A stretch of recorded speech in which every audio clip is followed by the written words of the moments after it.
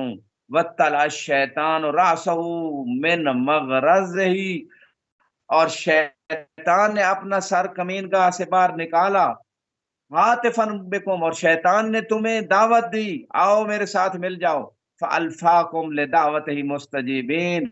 اور شیطان نے دیکھا کہ تم اس کی دعوت پہ لبیک کہہ رہے ہو، وَلِلْغِرَّةِ فِيهِ مُلَاحِظِينَ، اور اس کی دعوت کو فقط نہیں بلکہ اس کا احترام بھی تمہیں جو ہے تم کر رہے تھے، ثُمَّ اسْتَنْهَزَكُمْ فَوَجَدَكُمْ خِفَافًا، اور جب اس نے ابھارا اور تمہیں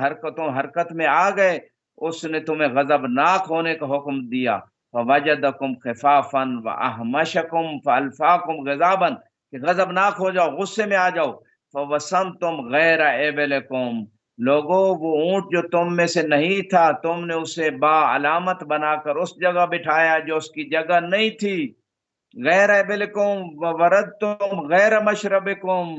اور حالانکہ ابھی پیغام، اور اس کے بعد فرمایا والعہد قریب والقلم رحیب والجرح لما یندمل، حالانکہ ابھی ابھی پیغمبر کی موت کو زیادہ وقت بھی نہیں گزرا تھا، ابھی ان کی وفات ہوئی تھی، ابھی تک ہمارے دل زخم سے بھرے نہیں تھے اور نہ شگاف پر ہوئے تھے، ابھی پیغمبر کو دفن بھی نہیں کیا تھا کہ تم نے فتنے کے خوف کے بہانے سے خلافت پر قبضہ کر لیا۔ یہ بی بی فرما رہی ہیں ورسول لما یکبر، ابھی تک رسول کو قبر میں اتارا بھی نہیں گیا، ابتدارا زعمتم خوف الفتنہ، اس وجہ سے کہ تم یہ خیال کر رہے تھے کہ فتنہ تاکہ نہ ہو جائے، ہم اس لیے سقیفہ میں جمع ہو گئے، الا فی الفتنۃ سقطوا وان جہنم لمحیطۃ بالکافرین، قرآن کی آیت بھی یہاں پہ پڑھ رہی ہیں، تو فتنے کی خوف کی وجہ سے یہ سارا کچھ کر رہے تھے، رسول کا جنازہ چھوڑ کے جا رہے تھے، اس کو دفن کفن کو چھوڑ کے چلے گئے اور خلافت کے امر میں مشغول ہو گئے، اس وجہ سے کہ فتنہ نہ ہو جائے، یہ آپ لوگوں نے بہانہ بنایا تھا، لیکن خبردار رہو تم فتنے میں داخل ہو چکے ہو، اور دوزخ نے کافروں کا احاطہ کر رکھا ہے۔ بی بی نے قرآن کی آیت پیش کی کہ تم فتنے کے بہانے فتنے میں پڑ چکے ہو، جو قرآن نے جس سے پہلے ہی خبردار کیا تھا، فَيْحَاتْ مِنْكُمْ وَكَيْفَ بِكُمْ، افسوس تمہیں کیا ہو گیا اور کہاں چلے جا رہے ہو، وَأَنَّ تُؤْفَكُونَ وَكِتَابُ اللَّهِ بَيْنَ أَظْهُرِكُمْ، حالانکہ اللہ کی کتاب تمہارے درمیان موجود ہے، امورہ ظاہرہ، اس کے احکام کتاب خدا کے واضح ہیں، وَأَحْكَامُ ظاہرہ وَعَلَامُهُ باہرہ، اس کے اوامر و نواہی ظاہر ہیں، وَزَوَاجِرُهُ لاہیہ، جو کچھ خدا کی قرآن نے جس چیز سے روکا ہے وہ بھی ظاہر ہیں، اوامر واضح، وقد خلفتموہ وراء ظہورکم، قرآن کو تم نے اپنے پس پشت ڈال دیا ہے، رغبتاً عنہ تریدون، کیا قرآن سے تم نے روح گردانی کر لی ہے، ام بغیر ہی تحکمون، یا قرآن کے علاوہ کسی اور چیز کے ذریعے سے حکم لگانا چاہتے ہو، بئس للظالمین بدلا، کہ ظالموں کے لیے بڑا برا بدلہ ہوگا روز قیامت، ومن یبتغی، پھر بی بی نے قرآن کی آیت پڑھی، وَمَن يَبْتَغِ غَيْرَ الْإِسْلَامِ دِينًا فَلَن يُقْبَلَ مِنْهُ وَهُوَ فِي الْآخِرَةِ مِنَ الْخَاسِرِينَ، کہ جو اسلام کے علاوہ تم دین تلاش کرنے جا رہے ہو، اور جو قرآن یہ کہہ رہا ہے اسلام کے علاوہ دین تلاش کرے گا وہ اس سے یہ دین قبول نہیں کیا جائے گا اور آخرت میں وہ خسارہ پانے والوں میں سے ہوگا۔ اور پھر اس کے بعد بیوی جو ہے وہ امت کی حالت زار کو بیان کرتے کرتے فرماتی ہیں ثم لم تلبسوا الى ریس ان تسکن نفرتها ویسلس قیادها ثم اخذتم تورون وقدتها وتهيجون جمرتها وتستجيبون لهتاف الشيطان الغوي واطفاء انوار الدين الجلي واهمال سنن النبي الصفي تسرون حسبان في ارتغاء وتمشون لاهله وولده في الخمر والذراء۔ بی بی کہتے ہیں اتنا صبر بھی نہ کر سکے کہ وہ فتنے کی آگ کو خاموش کیا جائے اور اس کی قیادت آسان ہو جائے، بلکہ آگ کو تم نے روشن کیا اور شیطان کی دعوت کو قبول کر لیا اور دین کے چراغ اور سنت رسول خدا کو خاموش کرنے میں مشغول ہو گئے۔ کام کو الٹا ظاہر کرتے ہو اور پیغمبر کے اہل بیت کے ساتھ مکر و فریب کرتے ہو۔ تمہارے کام اس چھری کے زخم اور نیزے کے زخم کی مانند ہے جو پیٹ کے اندر واقع ہوئے ہوں۔ کیا تم یہ عقیدہ رکھتے ہو کہ ہم پیغمبر سے میراث نہیں لے سکتے؟ یہاں پہ بی بی نے اپنی میراث کا مطالبہ شروع اچھا، کیا اور اس پہ پھر ادلہ استدلال کس طرح سے کیا اپنی میراث کے حوالے سے، جو کہ جبرن غصب کی گئی اور جو ہے وہ اہل بیت علیہ السلام کو محروم کیا گیا اس رشتے سے جو کہ رسول خدا نے اپنی زندگی میں لکھ کے دیا اور آپ کے اختیار میں دیا تھا۔ اس کے لیے شہزادی نے کس طرح سے بھرے دربار میں سب کے سامنے استدلال فرمائے، وہ پیش فرما دیں۔ جی، وہ استدلال میں آپ کی خدمت میں بی بی کا پیش کر دیتا ہوں۔ یہاں پہ مجھے ایک اہل سنت عالم دین تشیع تو 14 سال سے یہ استدلال پیش کر رہے ہیں جو بی بی نے کیا۔ ایک اگلے دن ویڈیو میں نے دیکھی ایک اہل سنت عالم دین کہ اس نے کہا ہمارے ہاں بھی اہل سنت کے ہاں بھی یہ قانون ہے کہ اگر کوئی حدیث ایسی ہو جو قرآن سے ٹکرائے تو اس حدیث پہ عمل نہیں ہوتا، قرآن کی بات لیتے ہیں۔ تو اس نے کہا بی بی نے جو اپنے میراث میں قرآن کی آیتیں پیش کی ہیں وہ تو بی بی سب کے لیے، کسی اور یعنی کسی خاص کے ساتھ مختص نہیں ہے جس سے بی بی خارج نہیں ہے، رسول خدا کے لیے الگ حکم نہیں ہے۔ تو حدیث جو بکر نے پیش کی وہ قرآن سے ٹکراتی تھی، لہذا یہ اہل سنت عالم دین کہہ رہے ہیں قرآن کی بات لی جائے گی، اس حدیث کی بات نہیں لے جائے گی۔ آج بھی فقہا، تمام فرقوں کے فقہا اسی طرح عمل کرتے ہیں۔ تو یہاں پہ بی بی نے خود اپنا مقدمہ لڑا اور ادلہ کو پیش کیا۔ فرمایا کیا تم یہ عقیدہ رکھتے ہو کہ ہم پیغمبر سے میراث نہیں لے سکتے؟ الان تزمون ان لا ارث لنا اف حکم الجاہلیت تبغون، کیا جاہلیت کے حکم کی طرف جا رہے ہو؟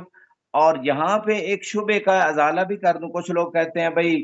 پیغمبروں کی میراث نہیں ہوتی جیسے وہ حدیث پیش کی گئی، تو بی بی کو تو یہ وآت ذل قربا حقہ، رسول خدا نے اپنی زندگی میں جب یہ آیت آئی فدق دے دیا تھا۔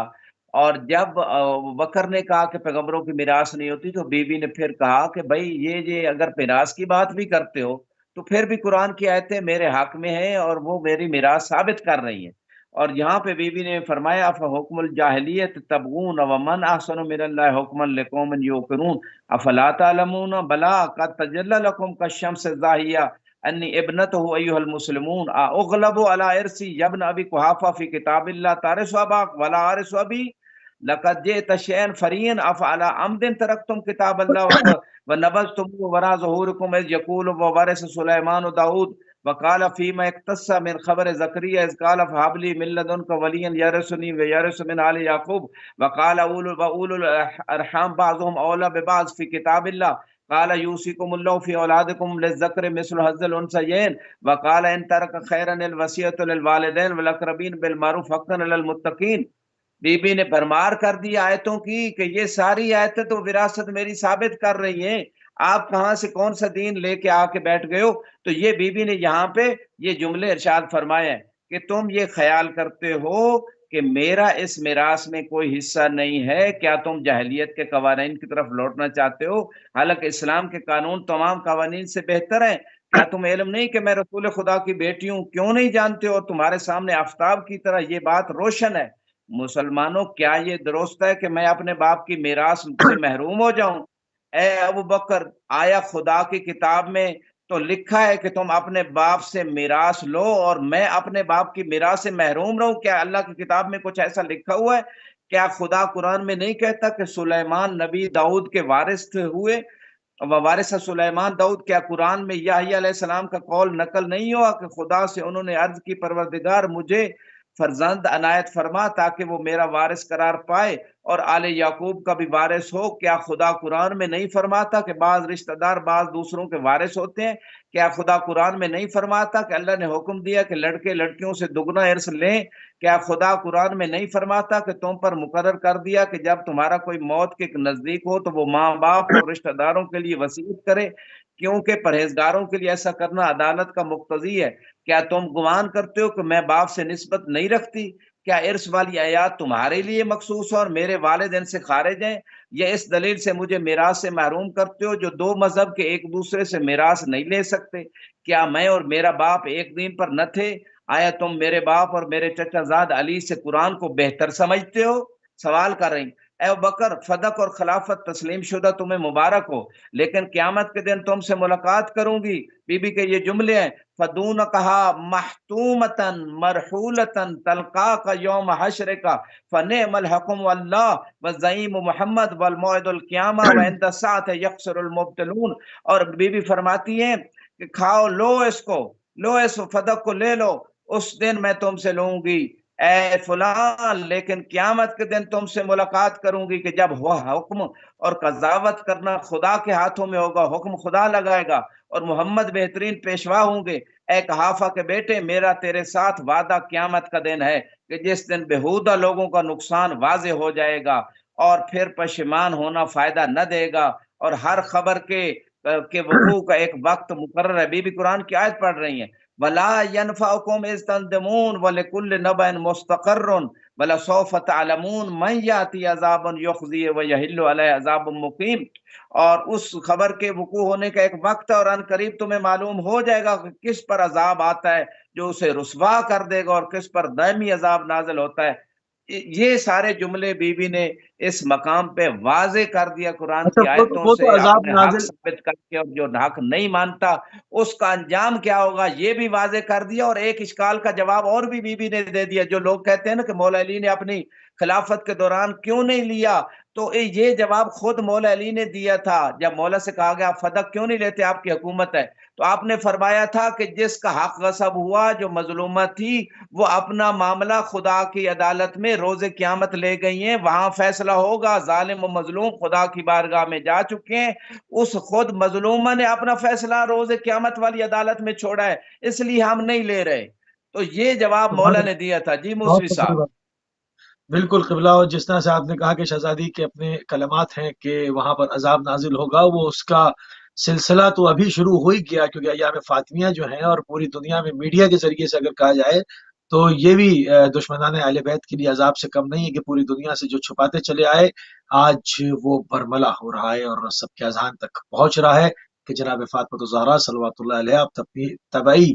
عمر پوری کر کے نہیں گئیں، بلکہ ان کو مجروح کیا گیا، ان کی پسلیاں توڑی گئیں، ان کو زخمی کیا گیا، اور وہ ایک دردناک مرثیہ پڑھ کے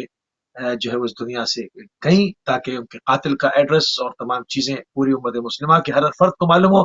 صرف آخری قبلہ 1 منٹ ہے، انصار کو کس طرح سے جھجوڑا، اگر مختصر ترین بیان فرما دیں تو میں پھر پروگرام کو اختتام کی طرف لے جاؤں۔ جی 1 منٹ۔ یہ بہت مہم ہے موسوی صاحب، اگرچہ تھوڑا ٹائم زیادہ بھی ہو جائے، ضرور آج وقت تھوڑا دیجیے گا۔ امام موسیٰ کاظم علیہ السلام کا ایک فرمان یاد آ گیا، کافی کی جلد نمبر 1 صفحہ 450 پہ، ان فاطمہ صدیقہ شہیدہ، ساتھ میں فرماتے ہیں فاطمہ صدیقہ بھی ہے اور شہیدہ بھی ہے۔ امام نے گواہی دے دی کہ شہادت ہوئی بی بی کی، اب تو تلاش کیا جائے کہ کس نے شہید کیا۔ میں بس عربی چھوڑ کے اردو عبارت پڑھ رہا ہوں۔ انصار کی طرف آخری وقت مہاجرین کو چھوڑ کے پہلے سب سے خطاب تھا، اب فقط انصار سے۔ اے ملت کے مددگار جوان اور اسلام کے مدد کرنے والوں، کیوں حق کے ثابت کرنے میں سستی کر رہے ہو، اور جو ظلم مجھ پر ہوا ہے اس سے خواب غفلت میں ہو؟ کیا میرے والد نے نہیں فرمایا کہ کسی کا احترام اس کی اولاد میں بھی محفوظ ہوتا ہے؟ یعنی اس کے احترام کی وجہ سے اس کی اولاد کا احترام کیا کرو۔ کتنا جلدی فتنہ برپا کیا ہے تم نے، اور کتنی جلدی ہوئی اور ہوس میں مبتلا ہو گئے ہو۔ تم اس ظلم کے ہٹانے میں جو مجھ پر ہوا ہے قدرت رکھتے ہو، انصار سے فرما رہی ہیں، اور میرے مدعا اور خواستہ کے برلانے پر طاقت رکھتے ہو۔ کیا کہتے ہو کہ محمد مر گئے؟ جی ہاں، لیکن یہ ایک بہت بڑی مصیبت ہے کہ ہر روز اس کا شگاف بڑھ رہا ہے اور اس کا خلل زیادہ ہو رہا ہے۔ جناب کی غیبت سے زمین تاریک ہو گئی اور سورج اور چاند جو ہے بے رونق ہو گئے، آپ کی مصیبت پر ستارے تتر بتر ہو گئے، امیدیں ٹوٹ گئی، پہاڑ متزلزل اور ریزہ ریزہ ہو گئے، پیغمبر کے احترام کی رعایت نہیں کی گئی۔ قسم خدا کی یہ ایک بہت بڑی مصیبت تھی کہ جس کی مثال ابھی تک دیکھی نہیں گئی۔ اللہ کی کتاب جو صبح و شام کو پڑھی جا رہی ہے، آپ کی اس مصیبت کی خبر دیتی ہے کہ پیغمبر بھی عام لوگوں کی طرح مریں گے، یعنی جس طرح ہر بندے کو موت آتی ہے ان کو بھی موت آئے گی۔ قرآن میں ارشاد ہوتا ہے کہ حضرت محمد نہیں ہے مگر صلی اللہ پیغمبر جن سے پہلے تمام پیغمبر گزر چکے ہیں، تو کیا اگر وہ وفات پا جائیں یا قتل کر دیے جائیں تو تم الٹے پاؤں کفر کی طرف پلٹ جاؤ گے؟ قرآن کی آیت پڑھی کہ رسول چلے گئے تو آپ واپس اپنی جہالت کی طرف چلے جاؤ گے، اور جو کوئی الٹے پاؤں پھرے گا تو وہ ہرگز اللہ تعالیٰ کا کوئی نقصان نہیں اللہ تعالیٰ کو کوئی نقصان نہیں پہنچائے گا، اور ان قریب خدا شکر گزار بندوں کو جزا دے گا۔ آخری جملے بی بی کے اے فرزاندان قیل، انصار کا گروہ تھا، کیا یہ مناسب ہے کہ میں باپ کی میراث سے محروم رہوں جبکہ تم یہ دیکھ رہے ہو اور سن رہے ہو اور یہاں موجود ہو، میری پکار تم تک پہنچ رہی ہے اور تم واقعہ سے مطلع ہو، تمہاری تعداد زیادہ ہے انصار اور تم طاقتور اور اسلحہ بدست ہو، میرے استغاثہ کی آواز تم تک پہنچتی ہے لیکن تم اس پر لبیک نہیں کہتے ہو، میری فریاد کو سنتے ہو لیکن میری فریاد رسی نہیں کرتے ہو، تم بہادری میں یعنی بی بی کہہ رہی ہیں اٹھو تلواریں اٹھاؤ، میرا حق دلاؤ، علی کا حق دلاؤ، اور حجت اس لیے ناراض گئی نا، جنازے میں بھی کسی کو شریک نہیں ہونے دیا، جن پہ صحابہ پہ راضی تھی فقط ان کو، 3-4 بندے جو تھے، اور وہ باقی رات کو جنازہ اسی وجہ سے بھائی میں ان پہ ناراض ہوں، انہوں نے میری مدد نہیں کی، حق کی مدد نہیں کی۔ فرمایا تم بہادری میں معروف ہو، نیکی اور خیر سے موصوف ہو، خود نخبہ ہو اور نخبہ کی اولاد ہو، تم اہل بیت کے لیے منتخب ہوئے، عربوں کے ساتھ تم نے جنگیں کی اور سختیوں کو برداشت کیا، قبائل سے لڑے، بہادروں سے پنجہ آزمائی کی، جب ہم اٹھ کھڑے ہوتے تھے تم بھی اٹھ کھڑے ہوتے تھے، ہم حکم دیتے تھے تم اطاعت کرتے تھے، سب کا ادوار کی بات، انصار تم نے ہماری مدد کی، یہاں تک کہ اسلام نے رونق پائی اور غنائم زیادہ اور مشرکین تسلیم ہو گئے، ان کا جھوٹا وقار جوش ختم ہو گیا، کفر کی آگ بجھ گئی، حرج و مرج کی صدائیں خاموش ہو گئی، دین کا نظام مستحکم ہو گیا۔ تو یہ بس آخری جملے اس مقام پہ بی بی نے جو آخر میں ارشاد فرمایا، گویا میں دیکھ رہی ہوں تم پستی کی طرف جا رہے ہو، اس آدمی کو جو حکومت کرنے کا اہل ہے اسے دور ہٹا رہے ہو مولا علی کے بارے میں، اور تم گوشہ میں بیٹھ کر عیش و نوش میں مشغول ہو گئے ہو، زندگی اور جہاد کے وسیع میدان سے